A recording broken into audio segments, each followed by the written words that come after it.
The Fredericton Botanic Garden provides an oasis of beauty to all who visit its 21 hectares of plants and trees. The site is hosting an invasive species tour and workshop next week to raise awareness about invasive species and the damage they can cause to ecosystems. Here to tell us more is the head gardener, Moojin Lee. Good morning, Moojin. Morning. So tell us, Thank you for having me here. It's our pleasure. We don't talk about invasive species enough. First of all, for those who aren't familiar, what is an invasive species? So, invasive species are plants from different parts of the world that spread aggressively into new environment while outcompeting our native plants, causing harm to the ecosystem.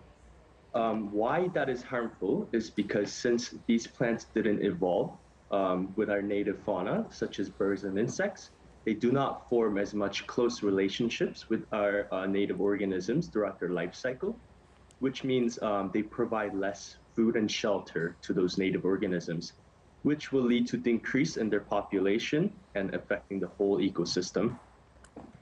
Holy moly! I didn't understand that when you say the ecosystem, that there really was such a connection that their existence actually harms other forms of life in our region. That's fascinating. So what can be done to prevent this from happening?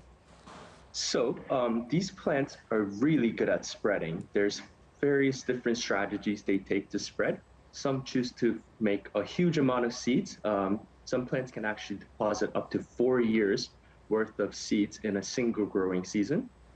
And they can stay dormant in the soil up to many years, just waiting for the right environment for them to germinate. So various strategies that we could take towards those plants.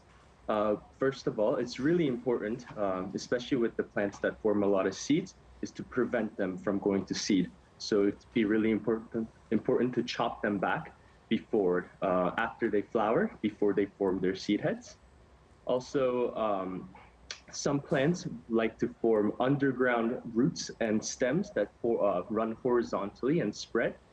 In that case, it is important to dig up the top of the soil, removing as much of the roots as possible. Okay, for people at home, they may be thinking, okay, well, what is an invasive species? So here, give us a couple of examples of plants we should look out for. So a common invasive species that we have in the Botanic Garden are woodland angelica and also the multiflora rose, which the picture that is shown right here is woodland angelica. We have various different types of plants that look like this. One good way of knowing is they get about 5 to 6 feet tall and form these clusters of flowers. One concern with woodland angelica is that when their sap gets onto your skin, they can cause phototoxicity, which means you'll get blisters when exposed to the sun. So it's really important to wear gloves and long sleeves when dealing with that plant. Yeah, and remove them maybe when it's not sunny out as well. Interesting. I was doing a little research ahead of this interview, and according to what I saw, it said that Fredericton and Cape Breton are kind of ground zero for that particular plant. We've got about 30 seconds left. Let's talk about the workshop coming up so people can recognize these invasive species and find out how they can remove them safely.